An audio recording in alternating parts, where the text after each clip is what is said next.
Thank you for joining us for another episode of the Pursuit of Purpose podcast. I'm Rob. I'm Chuck. And today we have with us a special guest. I'm going to let him introduce himself. Anthony Cordel. Anthony Cordel. Now, Anthony, I call him a special guest because, truly all of our guests are special, but Anthony doesn't think that he has necessarily a story worth telling. And we're going to prove Anthony wrong today. Yes. I got to meet Anthony at some school board meetings in the town where we live, in Lumberton, Texas. And immediately I picked up on there's a story under here. There is something that our audience needs to hear. So I asked a few preliminary questions and I watched the response, and I noticed an enormous amount of humility. And then I could only describe it as someone full of stories. And we're going to prove my hunch today. All right. And at the end of this interview, he'll either be able to tell me that I was wrong, or he's going to have to agree that he is an interesting guy. Okay? We'll see. We'll see. We will see. Yes. Well, Anthony, where were you born? Salina, Kansas. Salina, Kansas. Spell that. Salina. Okay. All right. I didn't know if it had some kind of hidden C in there or something weird. Of course, it's a town that not a lot of people, I guess, hear of. Is it a big place? It's one of the fair-sized towns in Kansas. Okay. So when you say fair-sized towns in Kansas, like that's a big perspective thing, right? Like a fair-sized town in Kansas. How many people, population-wise? I would probably assume Beaumont area-ish. Oh, it's that big? Okay. All right. Not that I say Beaumont is really big, but that's definitely a big size city for a, Midwestern or Plains area, location. Yeah. So For those that may not know, is it near the Kansas City area, or is it kind of set apart? It's basically dead center in the state. Right in the middle of the state. Okay. If you're familiar with Wichita, just go straight north. Okay. All right.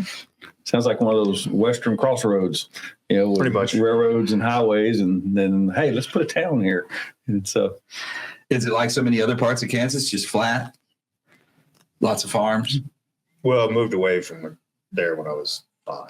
But, So not a lot of memories of that, probably. Well, visited a lot over the years, but basically flat farms.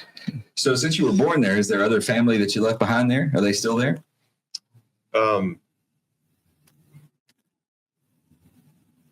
Well, at one point in time, we all kind of came to Texas, and then some of them trickled back north.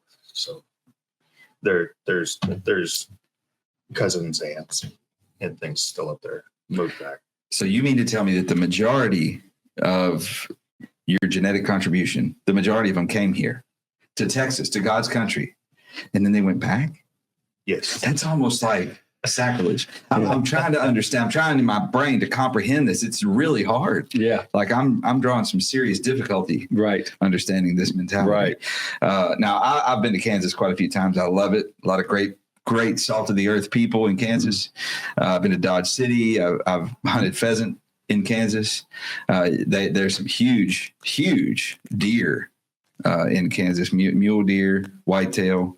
It's just great if you're an outdoorsman or a hunter.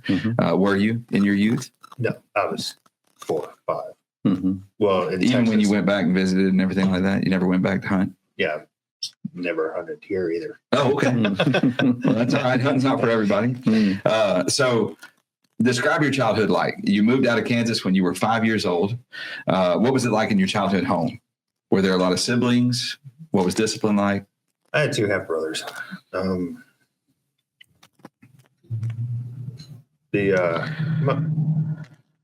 was discipline like? Kind of old school, strict. Kind of, you have one time to get it right. And I always took more than one time, but you're in good company, Anthony. Yeah. Chuck or myself never did the right thing the first time. No. That's where I get the phrase, the first try is the worst try. I proved that. Did you get a lot of whippings?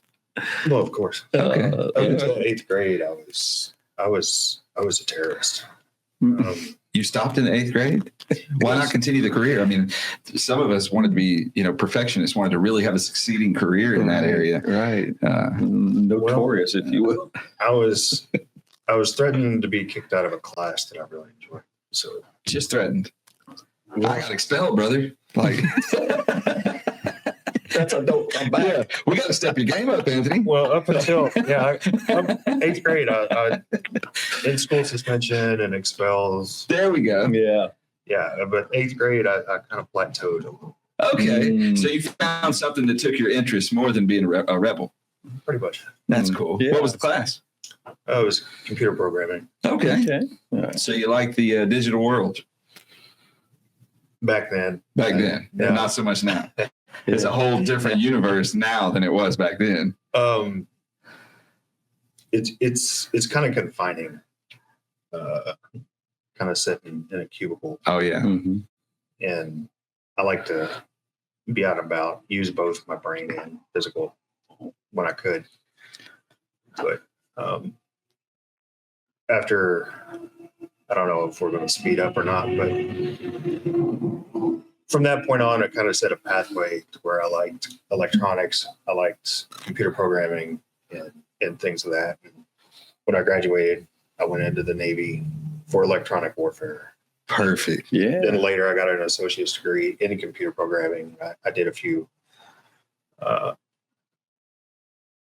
different jobs and things in that world. But overall, it just, in any kind of learning technology in general, you see the downsides of it.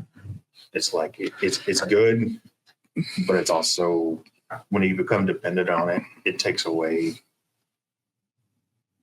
survival instincts to a degree. And what I mean by that, there was a prime example of a blackout in New York, and they had bands set up just so people could charge phones, and they just couldn't survive without their phone. And I'm just like, this is crazy to me. So I still like it because it challenges the mind as far as that world, but noticing the downsides of it, we're too dependent on it, in my opinion. But I don't disagree with you. Right. And I have fallen guilty to that, even myself, being, a podcaster like we are and being involved in the world of social media, quote unquote, influencing or whatever you want to call it. Yeah. I totally understand what you're saying and can relate to it. And the fascinating thing is our generation has fallen into it. It's crazy. Right. So many of us who didn't grow up with it, who like I remember when I got my first cell phone and it was a suitcase, it was a little bag phone, and I carried it in the front seat of my 1993 step-side Chevy, and it sat there, and I thought I was cool, but I wasn't connected to it. I used it to connect to other people. Now, here I am.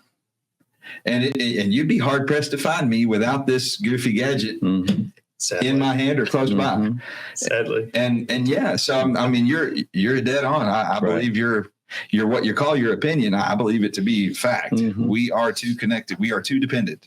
I found one of the best things that happened to my kids was I have a daughter and 2 stepsons. Is we went through a few hurricanes together, and when you have nothing, I mean, we barely had water, definitely no power, and you're basically making your own provisions that we take for granted, which seems to be what you're referring to.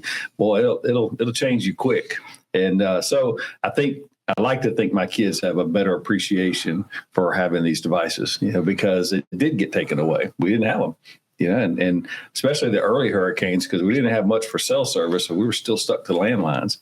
And so you had to get real creative about communicating and things like that. So, and thank you for your service, by the way. Very much so. Thank you for your service. How long were you in?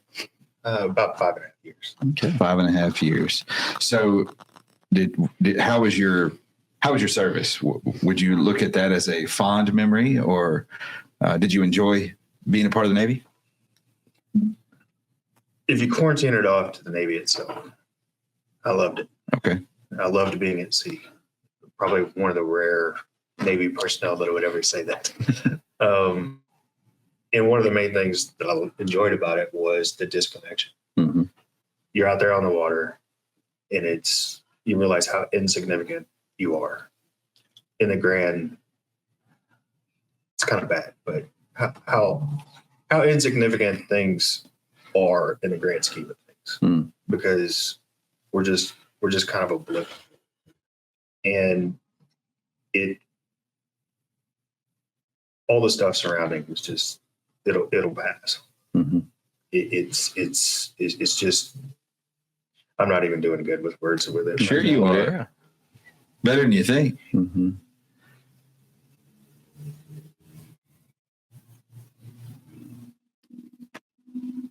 It was just a reminder that being out on the ocean in the grand scheme, that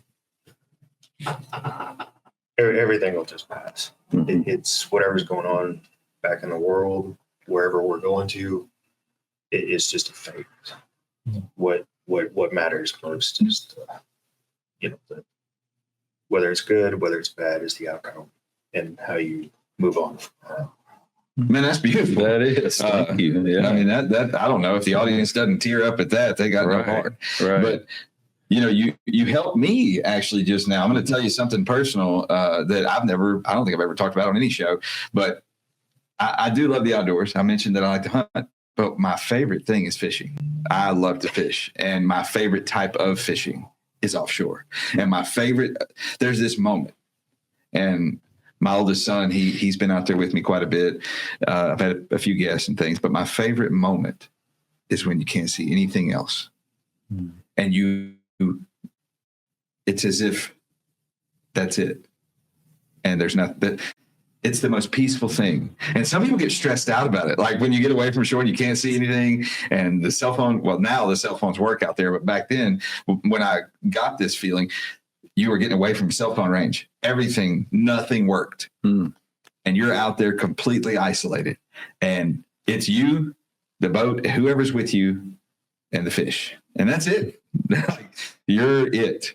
And it gave me this place. And I don't know if this is similar to what you experienced in the Navy, but because mine was just so temporary compared to you being at sea. I'm not at all comparing that. Mm-hmm. But it gave me this place of feeling centered and being able to gain true perspective on where I was, who I was, and why I was. And that I was so small, and that my worries were just insignificant. Right. And it's beautiful. And I could never connect that. I was never able to really put it into words. I would tell people that I felt at home out there. Right. Yeah, that's weird. Well, I mean, I understand what Anthony. you're saying. No, I completely agree with you. And the reason being is because there's absolutely zero distractions, and you're able to just kind of be yourself. Yes. And reconnect with yourself. It's kind of really weird to describe, but yeah, I mean that's what I meant by weird is I understand what you're saying. So you're weird with me is what you're saying? Pretty much. We're two peas in a pod. Yes. Okay. Well, I appreciate that. So you said you had two half brothers. Where do you fall in age comparison to them? 11 and 8 years. Are you the eldest? No, I'm the youngest. Okay. Oh, okay. So do you guys have a good relationship? Strained and distant. Okay. But it is what it is. Their life choices are a little bit different than mine. So that's understandable. It's strained, difficult. Believe it or not, that's probably normal. I mean, I can't count how many interviews we've done or how many people that I know that have siblings and they don't talk. Right. Life choices are different. Right. Priorities are different, and that's okay. So are your parents still alive? My parents are, yes. Okay. They're still together. Okay. My brothers come from a different father before my father. Okay. So they've been together. What year is this? 2025, 74, 51 years. Wow. Yeah. That's impressive. So what inspired you to join the Navy? My dad quit a job that he thoroughly enjoyed to go to work to help me go to college. And I didn't view Wow. that it was their place to help me go to college. If it was something that I wanted to do, it was my responsibility. I appreciate that. I do. Which kind of threw them for a loop too. But, and I just wanted to get out. I graduated high school in Newton, small town. Absolutely nothing there. I love to travel before I even joined the Navy. The Army wanted me really bad, but I was like, no. And I wanted to travel, and the Navy was the best avenue to do it. So where all did you get to go in the Navy? San Juan, Puerto Rico, the Persian Gulf. We did a deployment there in '98. And then, of course, we hit a few med stops in the Mediterranean, but that was kind of mainly it. We were at sea a lot doing workups and things like that. My home base was Norfolk, Virginia. Very cool. But kind of like the Navy's motto was "a day in port's a day wasted," and that was the core of my existence. Completely agreed. I loved that motto. That's great. It is. Well, just so you know, I'm a Navy family. I have my dad was a Vietnam Navy veteran. I have a son right now in the Navy. He is at nuke school. He is a brilliant young man. I brag about him a lot. And so we'll see if he has the same correlation to you, but his will be absolute isolation when it does happen because he'll be in a submarine. They wanted me to go to nuke school. I just knew better. And what I mean by that is nothing to do with the program, but more myself. I like to experiment and mess around with things too much. You can't do that with a nuclear reactor. That's yeah, so that's what I meant. I probably saved millions of lives. What does this button do? Oh, exactly. It's all for data and research. So, red lights, sirens, yeah. But the rating that I did choose electronic warfare, I could have eventually transferred to any platform, surface, air, or subsurface. And that was kind of the long-term plan, was to stay versatile and diversify, but that changed. So 5.5 years, when you finally did leave the Navy, did you leave on, were you honorably discharged and all that fun stuff, or was it, what happened there? How was that? I was medically discharged. Okay. What happened? I was discharged. I know, but what? Well, it's kind of an interesting turn of events. I donated blood one time. You just kind of, the blood drive was going on, donated blood. Absolutely. And the results came back that I can never donate blood again. My CK, which is your creatine kinase, is your muscle enzyme, was through the roof. So, you need to get this checked out.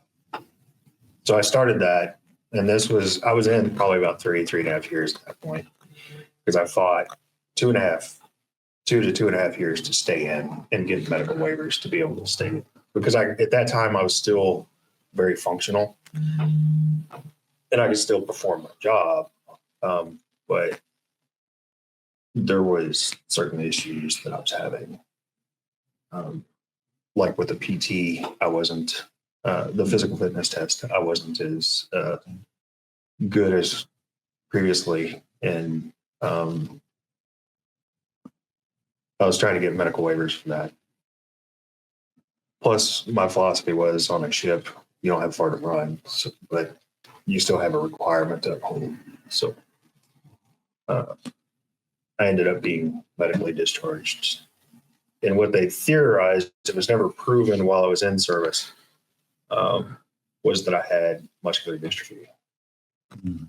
And there was conflicting reports in that era. And it was never confirmed until probably about 10 years ago. And that is your diagnosis? I do have Becker's muscular dystrophy, Okay. which is like the sister version of Duchenne's. Mhm. Duchenne's is the one that affects individuals from birth. Mhm. If you ever see the Labor Day marathon, majority of those with kids have Duchenne's. Okay. And then Becker's is the same thing, but it's adult onset. So when I was in high school, I played baseball, football. I was never really a strong runner, but so it's just not. But I was always able to still make the teams and stuff. But kind of connected the dots as to why certain things were growing up. So with muscular dystrophy, and a lot of our audience, including myself, are not as familiar with muscular dystrophy as we should be. I love opportunities to raise awareness. I love opportunities to learn. And if you would, could you describe what that is? What muscular, just kind of give us a little lesson about it. Well, the analogy that I like to use most is that basically I have Pac-Man running around in my body, eating my muscles away. And it's a very slow process. For specifically the Becker's version. But every mutation is different on how it affects individuals as far as progression. The rates of progression varies per individual. So it's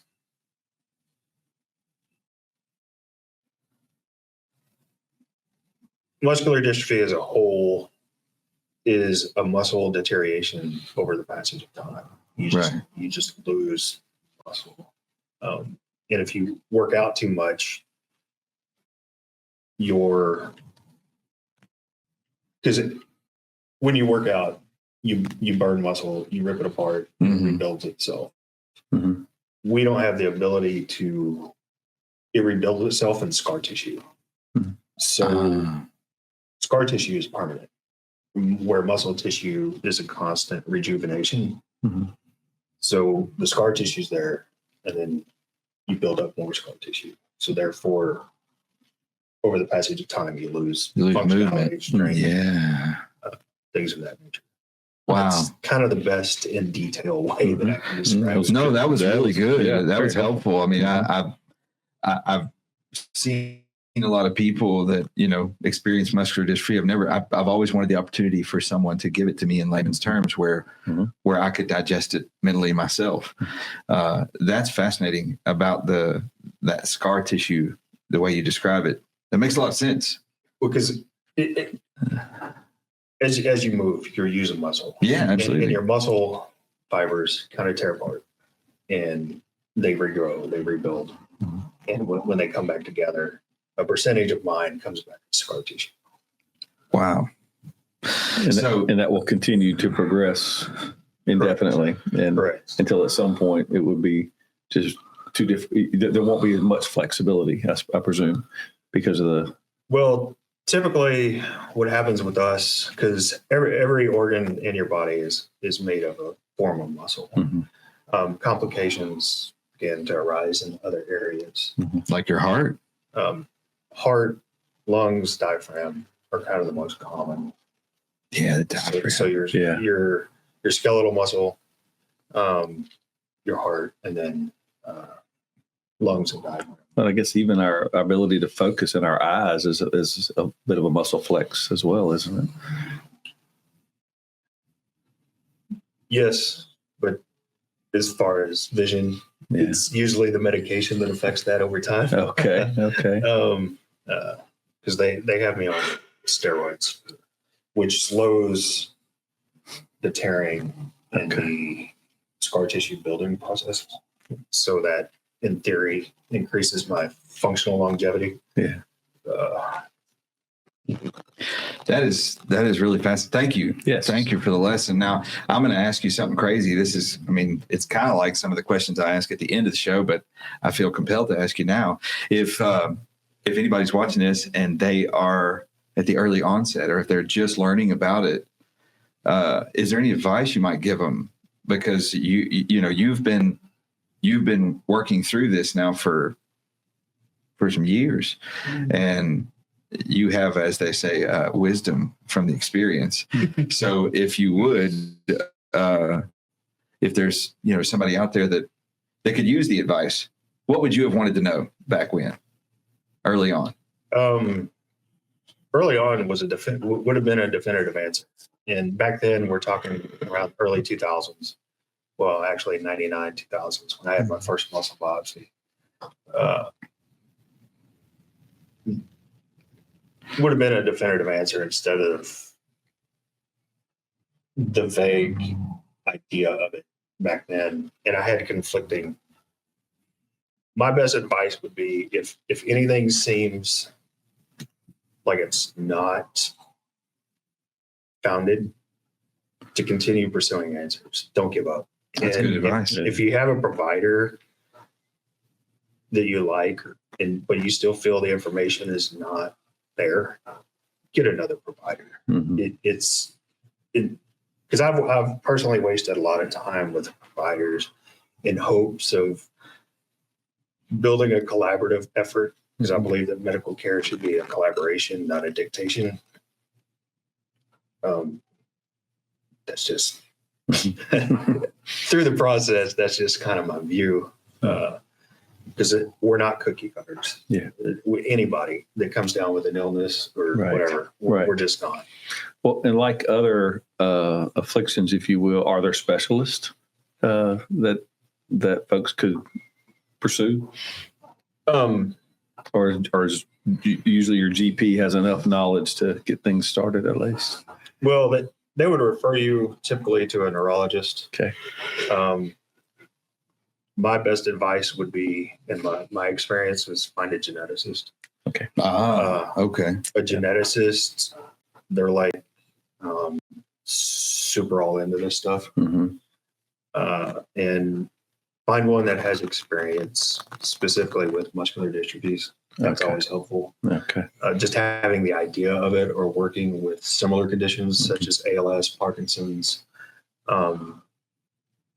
Those are helpful. Yeah. But we're all different. Yeah. And the progression ratio and kind of what to expect, it's I like details and I like specifics. Because I like to know kind of what I'm supposed to prepare for, not prepare for. And I've found that a geneticist has been the most helpful over general provider of neurology, because a neurologist kind of covers everything.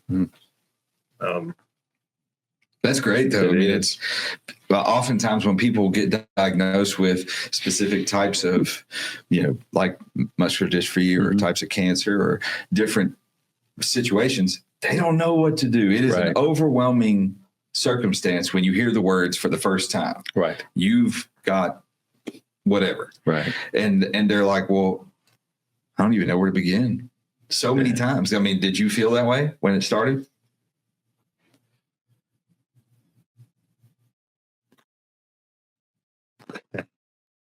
When it started, I'm not sure what I felt. I just knew that I have this, whatever it may be, and I'm only 20, 21 at the time. And I have a doctor telling me from his report, it showed that I should be on my deathbed. Because the biopsy at that time showed that I had Duchenne's. And the longevity for an individual was kind of in their early 20s. Wow. Whoa. And I'm like, I'm a slight contradiction to this report. Right. So it was it was kind of chaotic as far as in the very beginning. You took from a simple blood test, you had an individual that had life not necessarily planned, but to look forward to is what they knew at the time as their normal. And then when you take that, like an Etch-a-Sketch, and shake it all up, it's a little jarring. Yeah, that's a perfect analogy. Now you're having to redraw all those plans, and reform From what's next. Well, and that's still kind of a process. I can imagine. 20 years later. Yeah. Well, here you are. This is an amazing thing. Now, I'm going to let you in on a little secret, Anthony. We just proved me right, by the way, because what we just went through, you just became a resource for potentially, who knows, millions. Yeah. Because think about how many people have a connection to someone or are experiencing themselves muscular dystrophy. Think about that. Yeah. Or something that is a similar behavior, something that is a similar experience where their Etch-a-Sketch is being shaken up right now, or maybe it's about to be, and they may get to see this interview and it may help them gain a more manageable perspective, because here you are 25 years later, still going, still planning, still showing up for this interview. There you go. Still learning. Yeah. Well, that's I want to add. Add a little backtrack. There is the Muscular Dystrophy Association. That could be. I don't personally have much experience. I've had a few dabblings with it, but I would definitely have people reach out to that as well. That's good. Yeah. Also, if they find any sort of clinical trials in their area, those have become vital resources for information as well. I was involved in one in Florida, and they have seminars, and the information that they have, because they're constantly doing studies on the topic, that I check in and see what they've learned or their viewpoint, or just kind of, so yeah, it's worth just, it's worth finding out any and all possibilities of information. Have you ever signed up and been the guinea pig? Have you ever let them experiment on you? Be a part of a clinical trial? I just completed one last year. How'd that go? It was at the University of Florida, and it was kind of simplistic, but I looked at it as an avenue of information, future connections. During that 3-year trial, especially where my condition evolved, it kind of took a sharp decline. They were just researching new ways instead of doing muscle biopsies, the old school way of slice and dice and take a chunk out. If they could diagnose muscular dystrophy from scans of X-ray, CTs, MRIs. Less invasive. Yeah. Correct. Even though they did take muscle biopsies. But muscle biopsies today are also a little bit, they're a punch biopsy instead of I have scars. Yeah, like the advances in bone marrow aspiration. It's not nearly as severe as it once was. Right. It's still painful. It's still not fun, but they've come a long way on those things as well. That's more related to cancer stuff, but that's my field of experience. Well, I'll tell you what, Anthony, you, believe it or not, as humble as you might be, you're an enormous resource for a community that probably doesn't have a lot of outspoken folks like yourself. While there is the MDA, I get that, and I support them. I think it's a great cause. There's still not a lot of individuals that present themselves as a resource. Right. Real world experience, real world stories, real world access, and telling people get involved with experimental trials, get involved with, put yourself out there. That's great. I mean, it is. The truth is that once you get that diagnosis, and I want you to correct me if I say anything out of place or in the wrong direction, by all means. But once you get that diagnosis, that part's over. It's done. You are, even though you may not settle in and accept it right away, you're a part of this new club. That part's over. So the next steps are, how will I work with it? How will I accept it? And how will I help it be helpful to others? Yes. And that's the part we get to pass on. You mentioned the trials. I've had several friends and family who have, joined certain trials. We used to live near Houston, so a lot of the colleges of medicine there would do things like that. And I love their attitude. Almost every one of them said some version of, I have it. I can't change that I have this, but if there's something I can experience that's going to help somebody else, because obviously new people will be joining this terrible club every day, well, then I'm in. And I thought, wow, that's courageous. And things are done, as well as possible. They don't want to hurt anybody. They just want to get as much information as they can for their own research. And, here you are as kind of a built-in whiteboard with all this data that they're going to learn from.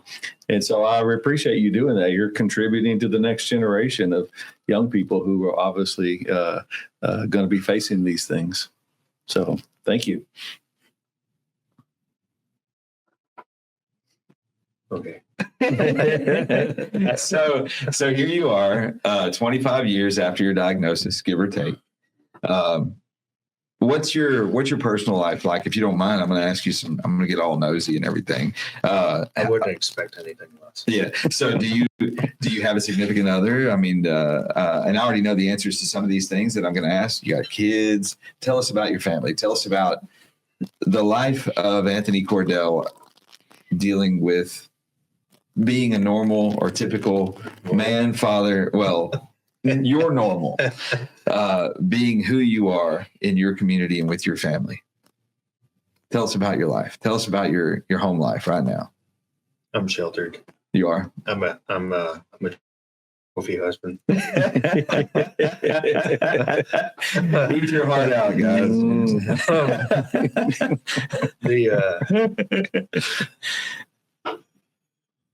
I've been married for 12 years now. Congratulations. Yes. We have 3 kids. Nice. So 3 kids. So how old are you kids? 8, 7, and 5. 8, 7, and 5. Wow. The work age, the work ages. Like that's where all the work has to happen. Like where y'all have to do all the work. Yeah. Yeah. It's fun. So 8, 7, and 5, everybody's in school, right? Correct. And they all go to what school? Well, they go to Lumberton. Lumberton Independent School District in Lumberton, Texas. It's a huge, sprawling metropolitan area in Southeast Texas. It is growing. I mean, when I moved to Lumberton, I think the sign said 2,200 was the population.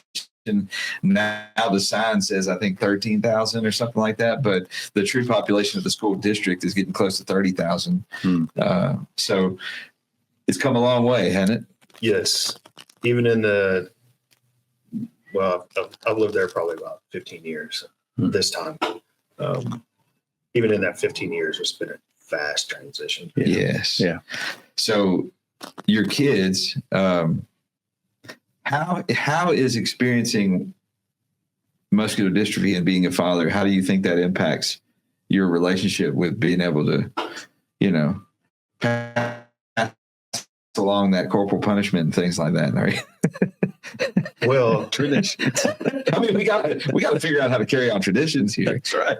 My youngest, he's my Achilles heel because he knows and he's fully aware of my functional limitations.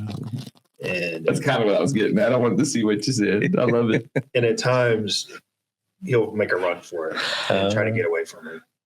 And that just lights my fuse at a higher degree. But it's a process. My older 2, they're past that. But my youngest. So the 5-year-old is really helping Anthony develop his moral fortitude. There it is. His patience. Well, some creative skills there. He's a mini me in a nutshell in every aspect. So we heard. Makes a lot of sense.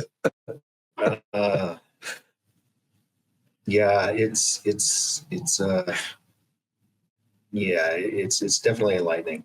So you might have to work on getting some outside help. Let me know if you need help.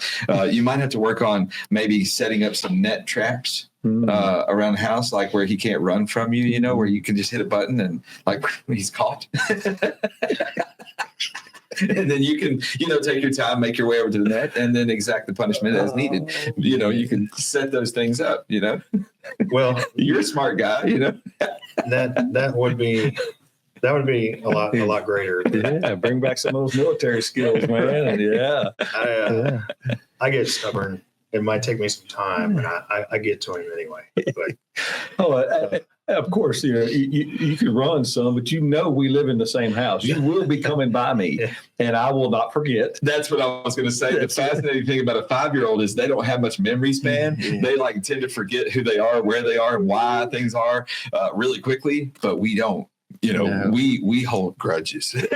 we hang on to that bitterness. Right. We'll exact our punishment. It's like when you're in the car and you're traveling down the highway, we have like 2 hours left. Like, just know when we stop 2 hours from now, that spanking's coming. Yeah. It's coming. And so here's the kid thinking, oh, he'll forget. No.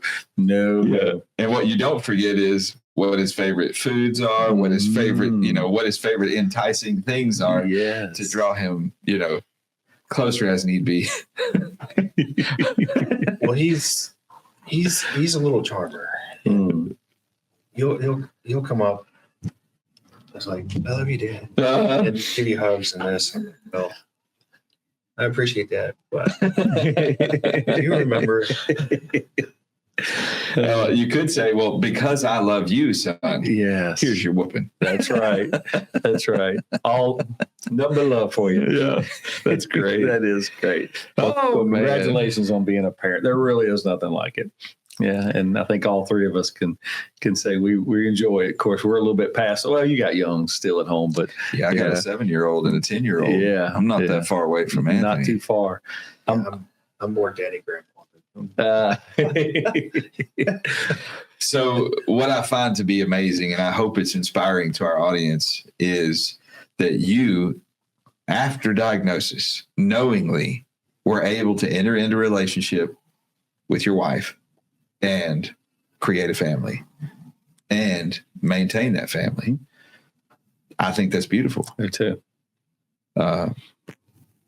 Do you have any input on that? Your face looks like there's some words that want to come out there.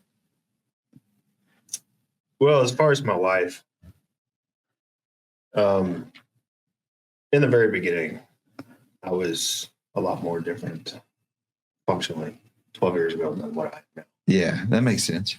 I don't think, because even in that time span of really up until August of 2024, my decline was such at a non-noticeable ratio that my adjustments were minor.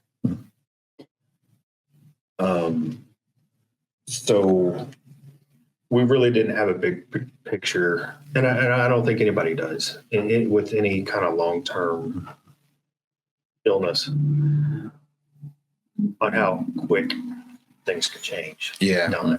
And then as far as when you bring children into the picture, my condition is genetically transferred or genetically passed down. And females are carriers. So it came from my mom. And then before her, then it gets into like a 50% chance that it could have been her dad or her mom because of how it's passed down, I believe. So, through the X gene DNA, because I'm a little scrambled eggs at the moment, but You and I are XY, right? Well, Right. we're Right. XY. Yeah. Yeah. So, and then. No, just you and me. We don't know about that. and then females are XX. So I got Viking blood. there was 50% chance that I got it from my mom because my two brothers, they're not affected at all. Mm. They got her good X, Mhm. and third time's the charm. Mm. But so it's passed down through the female line. My daughter is a carrier, and that was a little rough to, especially when she was born. She had 3 holes in her heart, and you always wonder, is that because of me? Mm. But I was I'm sure you asked. What'd they tell you? Mhm. well, no, it wasn't direct correlated, but Good. you still have that wonder. Of course. But I just always felt that because they were talking, well, we like to do surgery by the age of 4, so it doesn't interrupt their social in school. Mhm. And also that the heart is more appropriately developed at that time. And it's just like, it's not going to happen. Mm. And they eventually all closed up against That's statistical amazing. odds. Yeah, that And is amazing. at Texas Children's, they ended up calling her the miracle baby Mm. because it's, even my pediatrician calls her the unicorn because of, she's even had patients since with lesser issues that have ended up having to have surgery Mm. before. Wow. So, Look at her. That's truly amazing. It is. So the great thing for her is that you guys are aware. So you're able to educate her, as she grows up and help her understand about her decisions. when the time comes, Yes. because then it'll be the same ratio.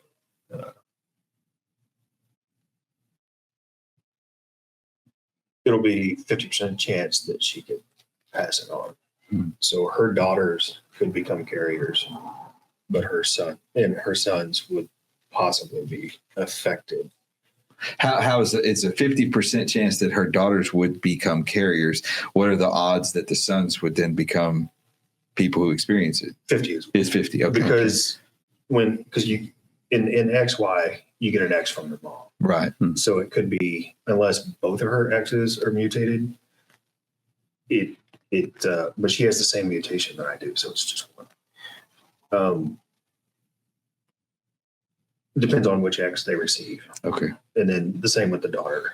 This depends on which X they receive. Okay. Well, it's amazing the advances that we've made. Mhm. And it's because of people like you who are willing to become educated and be a part of passing things along, Mhm. that we've learned so much about things like muscular dystrophy That and is about true. the genetic relevance of it. Mhm.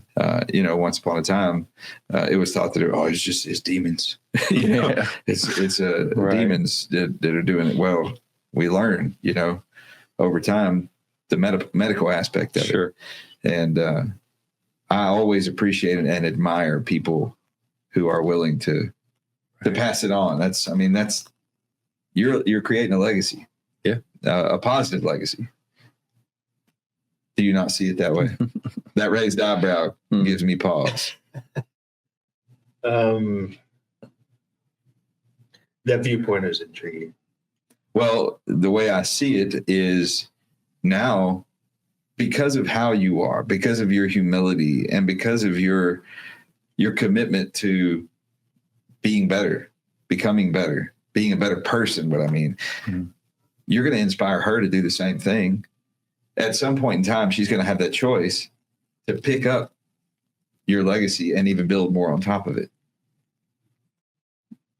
That's amazing to me. And you're going to give her the tools to do that. Yeah. And she's going to see this interview one day. Yeah. Well, that's kind of hopefully what my personal mantra is. There's been several of them that kind of compound on one another, but one of them is adapt and overcome. Yes. I don't know if that just if it's pre-military, enhanced by the military, but to kind of never give up, never always keep moving forward, Mm-hmm. no matter how glim it might appear. Mm. But at times that has become very, very, very difficult to adapt and overcome. And that's just something that, if anything, I hope my kids see that I'm not, I have to operate differently. Yeah. And my oldest two are at the age, they're recognizing that. They ask questions. I still achieve what needs to be done. And I don't use, I do have my moments. I am human, Of course. where it does get the best of me. But in the long term, there's still objectives. I still have to find ways to accomplish what needs to be done. So I'm going to answer a question for you now that you asked me a long time ago. You asked a question that I get asked a lot when I proposition someone to be victimized by coming on our show. And you asked me, See, I'm glutton for punishment. you asked me, what is it about me? Do you remember asking me that? What is it about me that would be good for an interview? Why me? What do you see? Do you want the answer? It was really simple because I picked it out like that. It was, I mean, you leak this everywhere. How much do I have to pay you? Oh, this is free. You gave it away. You give it away free everywhere you go. Mm-hmm. Determination. That's what it was. There. Oh. You exude determination, Mm-hmm. and seeing that in you was inspirational to me.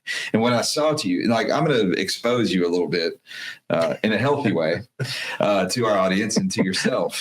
This is a family show. Yeah, this is a family show. We're not going to keep your clothes on, Anthony. Stop it. No, but I saw you for the first time in a council meeting, a school board meeting. Yes. And in that school board meeting, I noticed that you had a physical difference than everybody else in the room. And I also could see on your face that you were experiencing discomfort, pain. You were not having the best of time physically, but you were determined to be there. And I didn't know why yet, but the why wasn't all that relevant to me. What was relevant to me was I'm watching this guy who is obviously, he's dealing with some suffering, but whatever is his motivation to be there is far more important. His commitment to whatever cause it is more important than his physical pain. Right. And I watched you, your face, you would grimace, you'd shift yourself, you'd move. And when you felt too much uncomfortable, you'd move out of the room so you didn't become a distraction. And I'll bet you thought nobody noticed. But I watched this take place and I thought to myself, whatever this guy's got going on, he's worth talking to. Because just the sheer fact of having that determination makes you a man of character. Whatever it is, that is fascinating. Well, I wish perception of others was more along those lines. Usually people think I'm just crabby and they want to stay away. Well, let them, because that's your superpower. That's it. You let them think that, Yes. and then you use that to your advantage. Yes.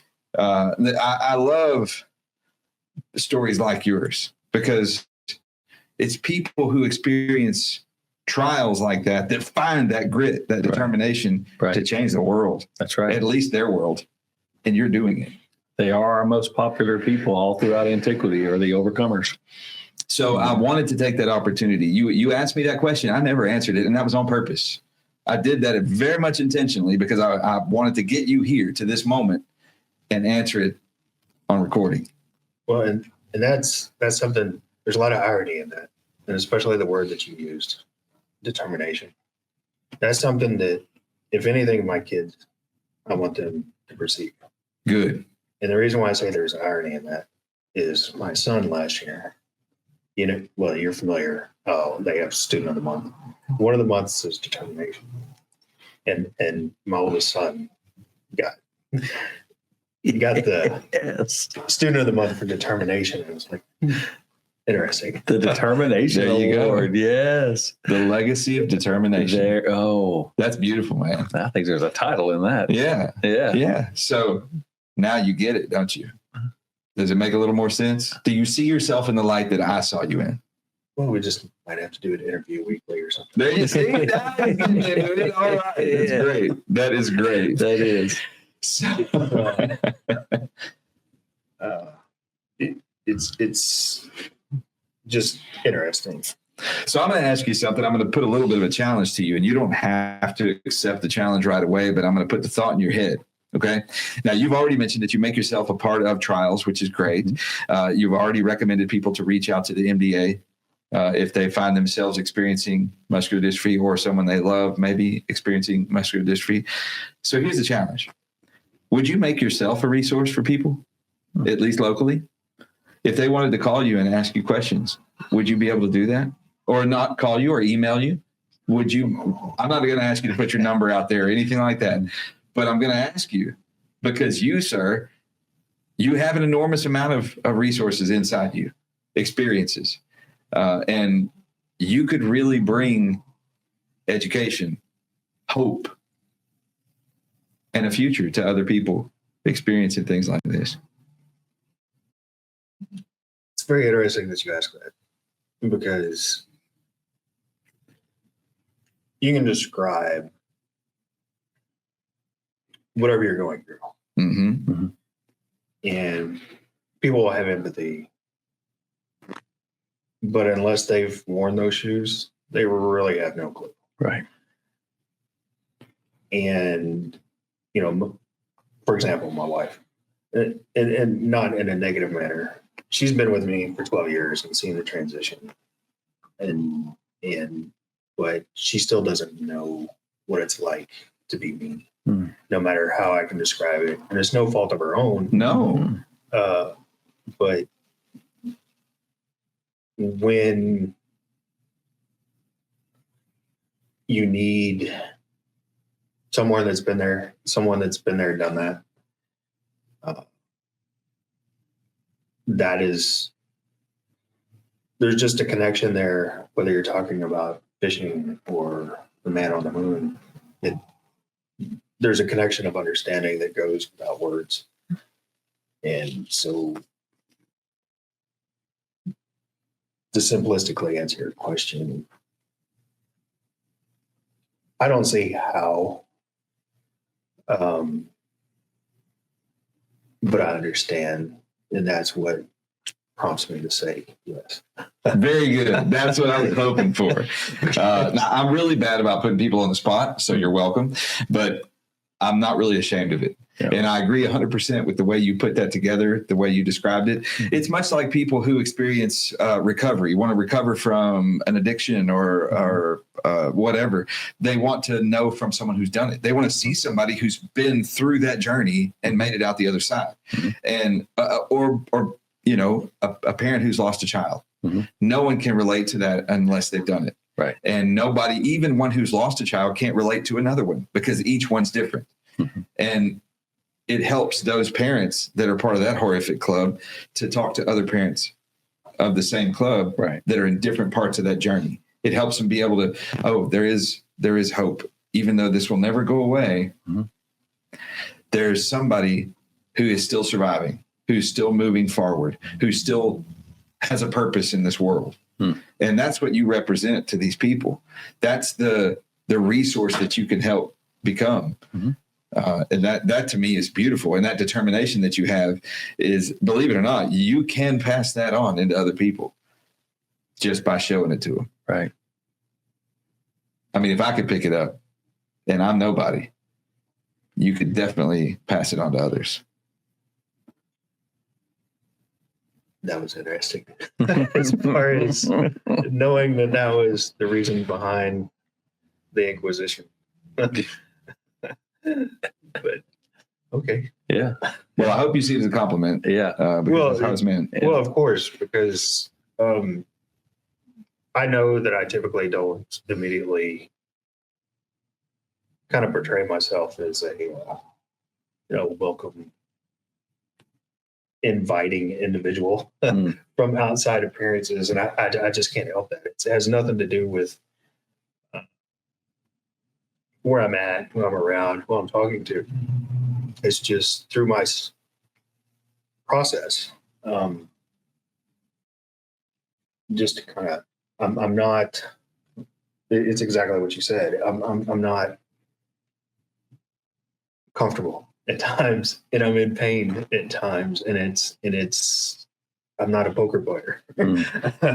So, can I give you something? Would you let me? What? We do a lot of talks. Chuck and I do a lot of trainings, and we help people. We do coaching and all this kind of leadership training and everything like that. And one of the things that we espouse, but one of the principles I like to teach is what are the signs of life, and what is it that? How do we know we're alive? How do we know we're alive? So and I'm not trying to make you speak all philosophy and all that kind of stuff, but we know we're alive because we experience levels of pain. We do. That's it. That's the sign of life is pain. The result of growth is pain. That's how it works. Mm-hmm. Now, that's a two-edged sword because when we're alive, we're also dying. So that pain goes with both. Right. But if you're not experiencing pain, what are you doing? Well, that kind of correlates to another belief I have. Oh, share. Mm-hmm. Well, we're all given a thorn in the flesh, in my opinion. Oh, I agree with that. And wholeheartedly. I think the reason behind that thorn, when you acknowledge its existence, is to help people keep focused on what's important. Mm-hmm. And I think when we lose ourselves in ourselves, that thorn will just jab a little bit harder to refocus us if we allow it to. But that's just my personal opinion. No. Well, what I was getting at is what I see in you is that through the experience of your pain, this, as you call it, thorn that you carry with you every day, you have the ability to inspire everyone you meet without effort. The effort you're having to put forth is just to deal with the thorn. As long as they have your own. Well, we're going to force that on them today. But no, I really do think that. And I really do. I hope that through some sort of revelation, people find you as an inspiration, and they use you as a resource. We'll get to that after the interview. If you want to do something like that, I'd love to help you with ideas about how to put yourself out there if you want to do it. I mean, I know that in our community alone, and I say our community because we live in the same community, and I know there's others with muscular dystrophy. Yeah, there's actually a student. He has Duchenne's. A little bit higher grades. I think he's in middle school. Have you talked to him? No, I haven't. I don't publicize me too much, but it's becoming a little bit more well known. Good luck with that, because well, I think we just flew in the face of that. I think so. Well, it's also my accessories now. Kind of make it more, because I just had leg braces for a while, and those would catch eyes. But now, what I call my legs, and then I have a power chair, which I call the Green Mile. Those accessories kind of bring more attention and bring more inquiries. I'm gonna have to make sure I get to see his chair. I'm gonna get some like strobe lighting and maybe some fluorescent tape and stuff to put on there, so it really draws attention. Right. Because we want people to talk to Anthony. We want people to ask questions. We want people to get to know Anthony. Right. Because you are a resource for our community. We're definitely breaking that seal today, sir. So it's beyond too late now. That's right. In just one word. This is going to cross a lot of boundaries, a lot of worlds. It is. So that same author that you referenced about the thorn in the flesh also talked about conformity, which is comfortable, and there's nothing wrong with that being a pursuit, but it's unrealistic to think that we can stay there. there's going to be a pain cycle. It's going to happen. I mean, even your children growing up and, going from, punishment to praise and then back to punishment again. It's just a cycle, and that's how it happens. And I think when people can embrace it, your story is helping with that, saying, well, you have to embrace where you are and then do the best you can to move forward with determination. I think that's going to resonate a lot today.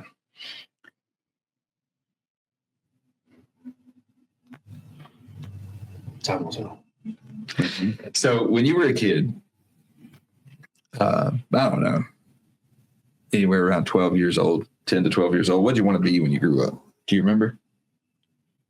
Private investigator or a cop. Ah, nice. yeah, admirable. Kind of typical. Good boy, American dreams. Well, I always liked the investigative aspect. All right, that's cool. That's that determination And curiosity early. too. Yeah. So your kids being 5, 7, and 8, right? Did I get that right? Correct. Okay. I got one right. Do they talk about what they want to be when they grow up? Yeah, but they're all over the place. Okay. One day it's a nurse, a doctor, Spider-Man, those guys. An Avenger. Kind of what they're introduced to at the moment. Okay. Seems appealing. Yeah. I love it, though. I love the dreams. I'm going to ask you a question that I've never asked a guest. If later on down the road, your kids watch this interview, what advice would you give them, your kids? Same thing. Adapt and overcome. It's profound advice. Because it's applicable in job scenarios.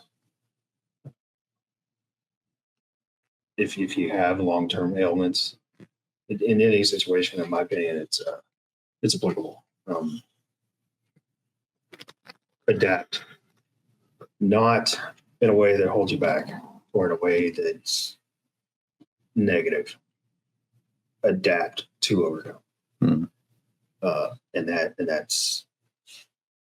And just never give up, really, because you might not. Well, I'm actually going through my kids with this aspect now. Is I have one of them that wants to do everything perfect the first time, and I'm like, no, it takes practice. Nobody it's just not real.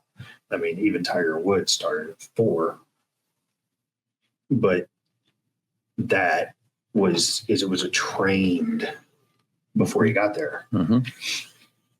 So it's a process, and everything is a process. Just do not let the process defeat you on what you want to accomplish. Right. That's good. That is. That's real good. And I'm not even billboard for that myself sometimes. So. One of my favorite authors I was just listening to recently talked about that the difference between desires and intent. And desires don't create anything. Only intention does. So, but you need desires. That's your thought. That's your original thought, creative moment. But it doesn't actually can complete. Only intent does. And so I like that you're encouraging your children to don't quit. Keep moving forward. Don't let the process defeat you. And just keep trying to master it. And they will. I mean, some level of mastery is going to happen if we just keep doing it. Well, no, this is kind of a hard concept is to kind of convey to them is don't let discouragement get the best of you. Yes. That will let you, that will, I don't know. It's a tremendous negative infection in my opinion, because that just breeds discontentment, breeds incompletion. It just breeds like, I'm fine with just whatever. And that just hurts me. Complacency. That's the word I was looking for. I'm not a fan. No, not a fan. No, that's good. So I'm going to ask you a crazy question. You may think it's crazy. I don't think it's crazy at all. There's been a few already. So I think we're going to probably, we are going to potentially, and I hope we don't, but potentially we may have an argument. Oh. Are you a success? Am I a success? Are you successful? Am I successful? Am I successful in being daddy daycare? Or I mean, societal standards. Now you're getting into the demons in my head. I knew that would probably be the case.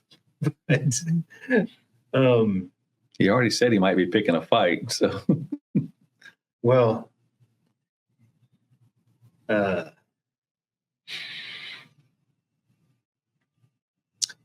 this moment in time, I don't know how to answer that question. The reason being is because you're getting deep on this, or I'm going to answer deep. No, go for it. I like deep. You have a societal standard of what a male role should be. You have a church standard of what a male role should be. And then you have your individual household on how you figure your role should be. And then you have a medical ailment that, after such a long, vast history of a historical decline that was manageable, and then when you have a medical episode that basically slaps you against the wall and takes that and changes it 180 degrees. Even though I didn't fit the societal, the biblical, it's kind of what we're taught in a broad spectrum. The fact that I was able to be there, provide, and do for I used to kind of think that as long as I was able to maintain the household, yes, that is my version of being successful, because nothing about me is stereotypical. So those other broad spectrums didn't apply, no matter how much they kind of played in my head. So I came to the determination of what my individual household was. Granted, I could use some of the principles of those before, but nothing is cookie cutter or stereotypical. So up until my hospitalization in August of 24, I was a little bit more secure and confident in that idea than what I am now. So, am I successful? I don't know. That's actually very fair. I'm not going to argue with you too much, except I'm going to add this. I'm going to add a couple things, actually. First of all, you're successful in my view. And there's no standard. The standard is what you set it to be. And even the biblical standard says, first and foremost, we're commanded to judge not, lest we be judged. So no one else can set the standard of what your success looks like. No one. I don't have that authority. No. I'm not your God. No church is your God. No society is your God. Mm-hmm. No one knows what path you are destined to walk. And no one can judge the value of your purpose. Only you.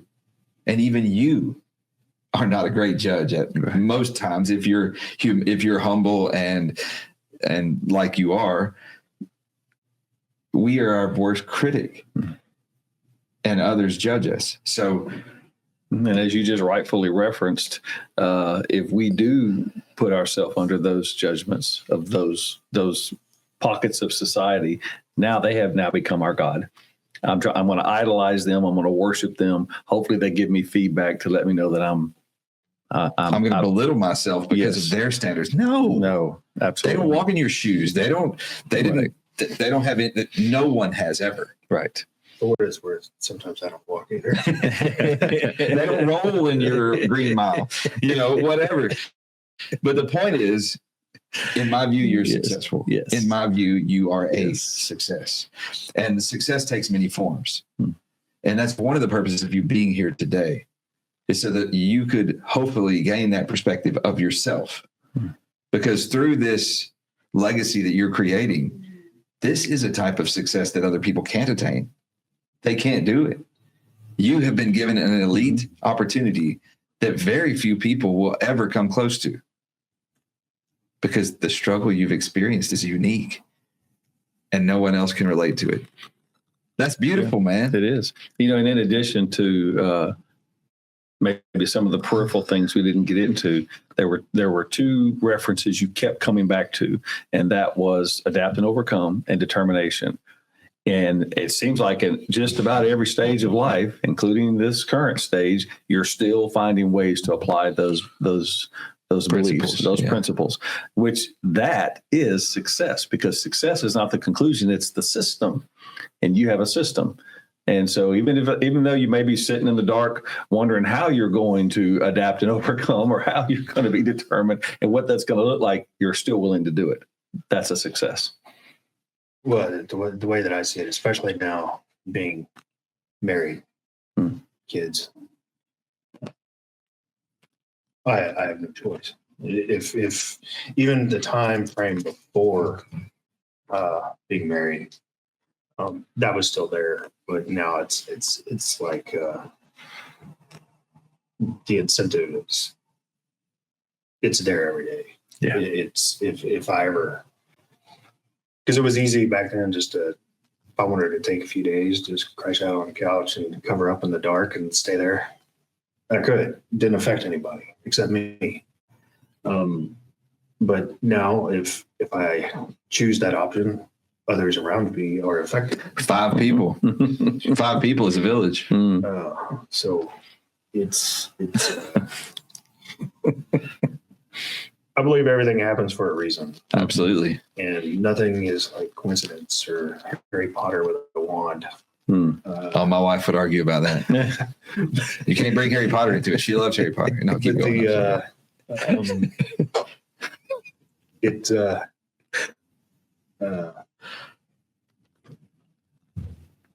So apparently I needed, because when I was younger, and my parents still kind of razzed me about this, I was never going to get married. Oh. I was never going to have kids. Oh. That was my personal mantra, because a lot of different reasons. Kids to me were the Slimer of Ghostbusters. Disgusting little monsters. Well, eating everything. They eat everything, no matter where it's been. They make a mess everywhere they go. And they leave a slime trail, no matter where they go. It's actually pretty accurate. It's so. I saw that slime trail this morning before I left the house. I bet. Keep going. And So did he. then I ended up, granted it was a little bit later, I ended up being married. And then 4 years later, we started having kids. Yeah. So the greater plan, unknown to me, was this is going to happen. You need this and support.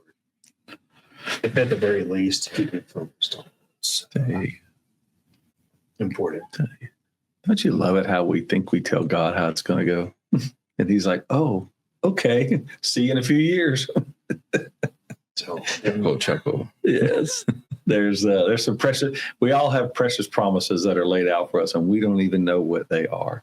And you were destined to be a father of these 3 beautiful kids, you know, even though they're in their slime phase, you know. well, they're kind of beyond it for the most part. Mine are still doing it. I got one in his late 20s still leaving a slime trail here. Not really. I'm kidding. He's actually really good. He's really good. He's really good. Well, man, I'm proud of you. Yes. I don't know how often you hear that.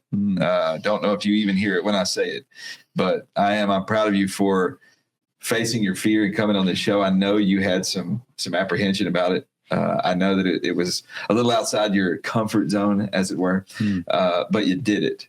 And not only did you do it, but you did it in grand fashion. Yeah. You did very well. Well, I have a comment on that. Oh, go ahead. If I may. Yeah, please. I like to kind of know every little snippet detail before I get myself into something, which I've been a little bit more relaxed about that idea. So not because I've kind of pumped you for information about that, and you just kind of gave me vague answers, which didn't give me any peace. But I took the leap anyway, and that's because there was a chance to discover something, to learn something. maybe be reminded of something, and maybe hearing it come from my own voice is what I kind of needed. I don't know, I haven't processed yet, but that's what I want to. Well, I'm grateful. I'm grateful that you allowed your story and your journey and your experience to be immortalized on our program. Mm-hmm. Thank you for that. And as we draw to a close, there are a few traditional questions that I get to ask every guest, and they're my favorite. They're some of my favorite. There's been a lot of great discussion today. Yeah. This was actually one of my favorite interviews, believe it or not. Mm-hmm. But Chuck, is there anything that you'd like to add or ask before we? No, just add. And I like what you said all throughout the interview. You had wonderful contributions, but right here at the end, I think was truly a nugget, because we're not done doing these interviews. We're going to have many, many more indefinitely in the future. So if there are anyone who, and we often do what I know Rob probably did, is encourage you, hey, go watch our shows and you'll see our format. Well, people are now going to watch this episode and they're going to hear that final comment of, you may have fears, you may have reluctance, but what will I discover about myself? And so for future references, what will they discover about themselves? And I think that's going to even encourage, we like to encourage young people. It's kind of our thing, being dads and what have you, is don't ever stop finding the best of yourself. And you kind of left that legacy today. And I appreciate that, as well as your courage and as well as your contributions, because, here you are in these trials and various other things, and you're giving back to a community you did not ask to join. It found you. You didn't find it. And but you embraced it, and you're going to make the best of it and change lives. So we appreciate that. So thank you for coming on and being a part. You ready? We'll see, huh?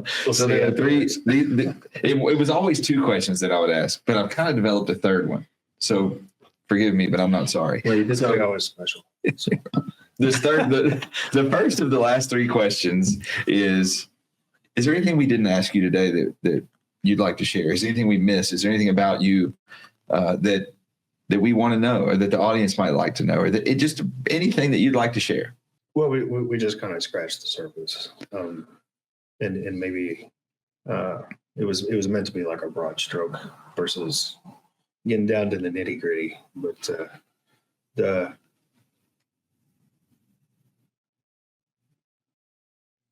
the muscular dystrophy aspect is one aspect. I have vast experience with veterans and VA as well, because of my involvement with the military. Back to, I believe everything happens for a reason. Absolutely. I've also had to deal with the aftermath of the battle that they don't tell you about when joining the military, is the VA system. So that kind of, not only on top of having this condition, how to live with it, how to maneuver the bureaucracy. Oh, yeah. And exist and not let it defeat you. There's that determination again. Is a whole, it came close. It came very close. But once again, everything happens for a reason. I needed to be refreshed on and regroup my battle tactics and regain my strength for that avenue as well. And through this, I've learned that there are certain veterans, very similar situations, that have relied on veterans organizations to kind of assist them. And they've kind of discarded them to the side and done the easiest way without doing the correct way. Mm-hmm.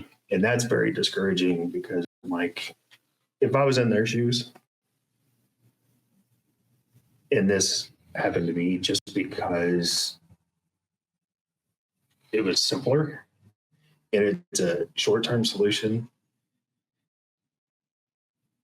it would be frustrating. I would want somebody to, assist me thoroughly as much as they possibly could, or direct me to a manner of which I could, because with the veterans experience that I have, you just see a lot of situations that are not good.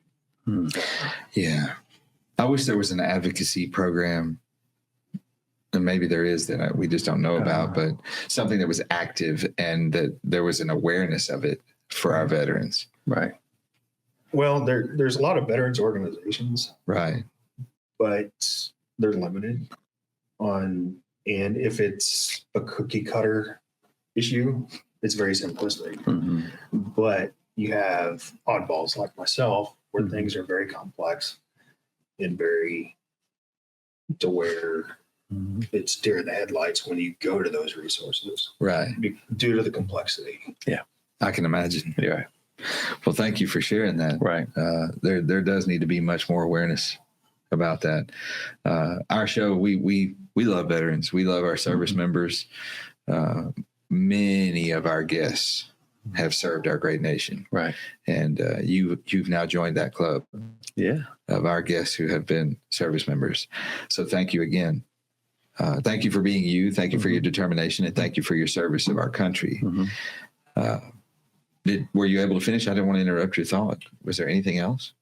No, I mean, as far as that question, Okay. I'm ready for 2 and 3. All right. So number 2, if someone out there in the audience sees this interview and they're inspired by it, but they're young, they're just starting out. Let's say they're, I don't know, early 20s. Maybe they're contemplating going in the military. Maybe they've just been diagnosed with muscular dystrophy. And they look at you as an inspiration. They look at your story and they say, wow, how did he get so far? I feel so small. What advice might you give to them? Well, as far as if someone's pursuing a career, someone's pursuing the military,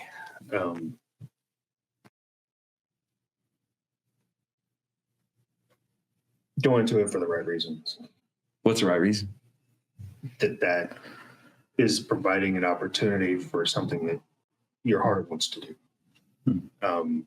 Like mine was kind of twofold, but it grew the more that I got involved in it, into other things. But the main reasons was that my future didn't depend on what my parents could afford. The second thing was I wanted to travel, but the more that I got involved into the military itself, that opened the opportunity of interest into different fields for me to choose from. So what I meant by the right reasons was that you have an interest, no matter how small it may be, that there's a pure interest there. Okay. And it's from the heart. Okay. Versus, well, I'm going to go to college. I'm going to get this degree just to have a degree. What's the purpose? I see that. That makes sense. What's the drive? What's the utilization of it? Mhm. So that everything's kind of a stepping stone. So if you go in kind of like me, I didn't really have like, oh, well, I specifically want to be electronic warfare tech or anything. I didn't have that in mind, but I let it kind of provide the information as it came, really, and then I chose from there. So all I knew is I wanted to leave. I didn't think it was my parents' responsibility, and I wanted to travel. The Navy matched up, so poof, There it off is. I went. And the other opportunities just arose while following that avenue. That's good. It is. So my final question, and typically it's my favorite, if you had to go back, if you could go back in time and talk to your younger self and whisper some sage advice, just whisper advice in your own ear. That's all you can do, is whisper some advice. What might you say to yourself at about 18 years old?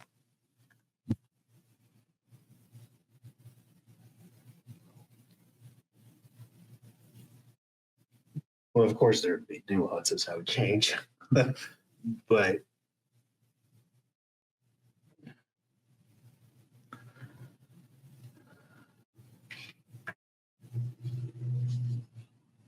There's no rush. Take your time. well, I'm trying to collect. It's okay.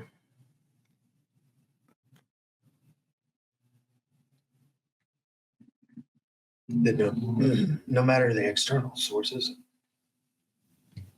you're gonna have to use AI voice now. No, it's got it. No matter what's going on externally, that your heart is pure.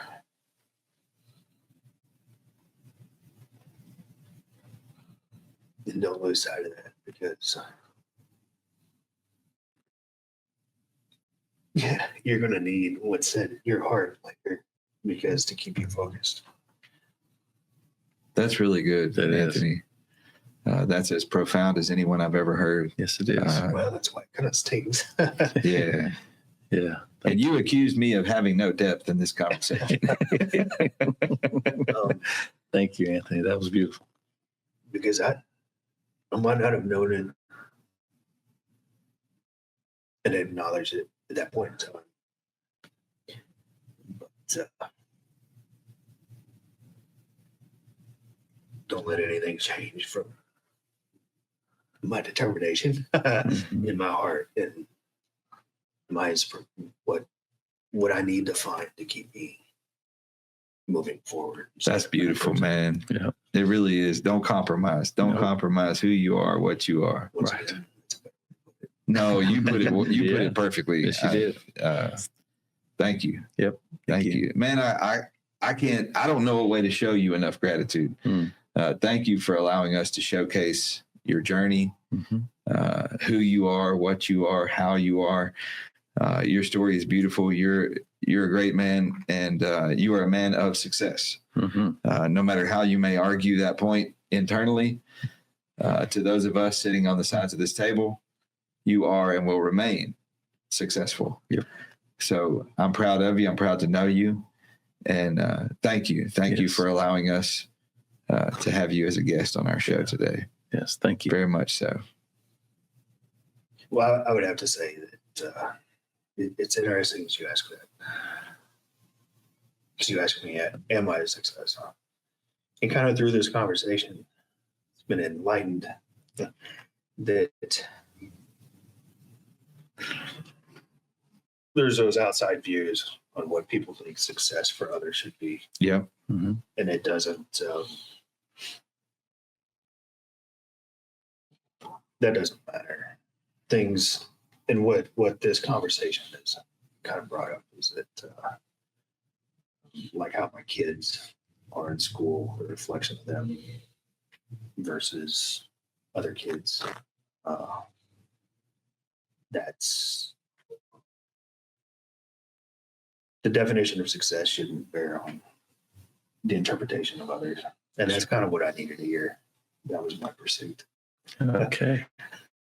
Well, Because, good. Yeah.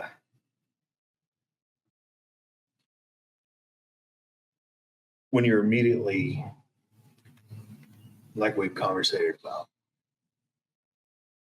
because of my accessories, noticed, not as perceptive as you were, but most immediately gain the negative impression of me off the bat, because they don't recognize. They just think I'm just mad at the world, and that's far from the case. I do have a hard exterior, and it does take a little bit to get through that. But my success is not gauged off their opinion of who I am. That's it, baby. That's it. That's it. Thank you. My intent, no matter how I appear in the situational circumstance, I'm coming at it with good intentions, and that's all that matters. There it is. I know where I stand. The outward impression of me. If you wish to inquire, by all means, take the time. But if you wish to judge me because of the lack of knowledge, go ahead. I just don't have time for it. See, that's perfect. That's That a great is. perspective. So, man, I'm glad I bothered you. Me too. Well, if it was a bother, I wouldn't be here. Yeah. Oh, it was a bother at first. He was so resistant. You should have seen it. I bet. Like it was I fun. bet. It was fun. He was resistant 2 hours. What he ago. didn't realize was that the decision was already made. That's right. As determined as he thinks he is, That's right. I'm about as persistent as they come. Right. It's like the battle of determinations. Yeah. So I We won. need to put that on the wrestling poster. Right. Well, kind of back to something that's been iterated over and over. Everything happens for a reason. I Absolutely. don't. So that's kind of, even though it took a while for me to work out my schedule and stuff. There's a reason behind it. I apparently need to figure it out. So, ta-da. You Well, will. thank you, Anthony. You will. Well, for those of you out there that have joined us for this interview, thank you for allowing us to become a part of the pursuit of your purpose. I'm Rob, I'm Chuck. and we've had with us Anthony. Anthony Cordel. We will talk soon. Y'all have a great day.